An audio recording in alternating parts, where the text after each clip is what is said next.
travaux, la 12e conférence annuelle ordinaire de l'Église méthodiste unie de Côte d'Ivoire et MUSI s'est achevée ce week-end par l'adoption d'importantes recommandations. Entre autres, la mise en place d'un fonds d'entraide à l'entrepreneuriat et la création d'un département de l'environnement avec pour mission d'entreprendre des actions en faveur d'un cadre de vie agréable pour les populations. Autre mesure, non moins importante, dans le cadre de la formation pastorale, l'âge minimal requis passe de 18 à 21 ans et de 35 à 40 ans pour l'âge maximal. Par ailleurs, une cellule a été mise en place afin de concevoir et parachever la création de la télévision méthodiste. Au cours de ce grand culte de clôture qui a drainé plusieurs centaines de fidèles au temple Galilée de Plateau de Cuy, son éminence Benjamin Boni, qui avait à ses côtés son homologue du Libéria, Samuel Kwaya Jr., a rappelé quelques temps forts des 4 dernières années, dont la célébration du centenaire, le vote contre l'homosexualité, avant de réitérer son engagement pour une lutte plus efficace contre la pauvreté et un environnement sain pour les populations.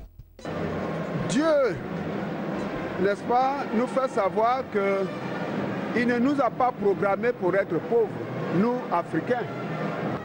Il faut absolument tenir compte des potentialités qu'on a sur place et voir comment les mettre à profit.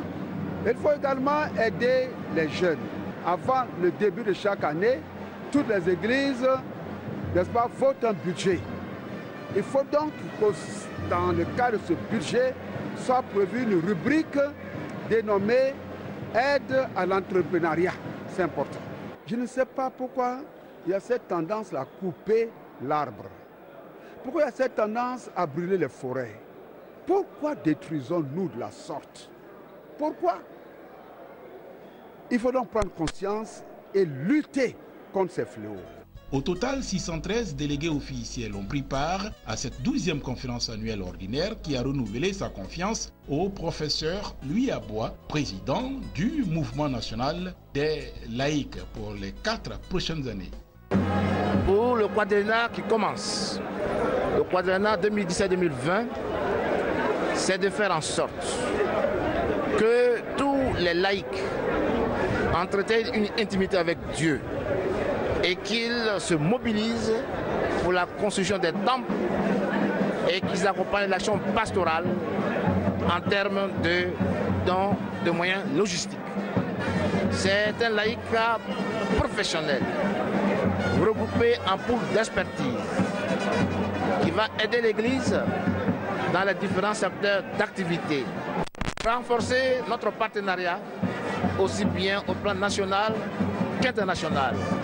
Et à cela, nous voudrions mettre à contribution les frères et sœurs vivant à l'étranger, ce qu'on appelle la diaspora, de sorte que leur apport soit significatif dans la vie de notre Église. Des motos, des bicyclettes et des bibles ainsi que des diplômes d'excellence ont été offerts aux districts les plus entreprenants. En attendant la consécration de nouveaux bergers au mois de juillet prochain, les MUSI comptent au total 213 pasteurs. Comme pour dire, la moisson est abondante, mais les ouvriers sont encore peu nombreux.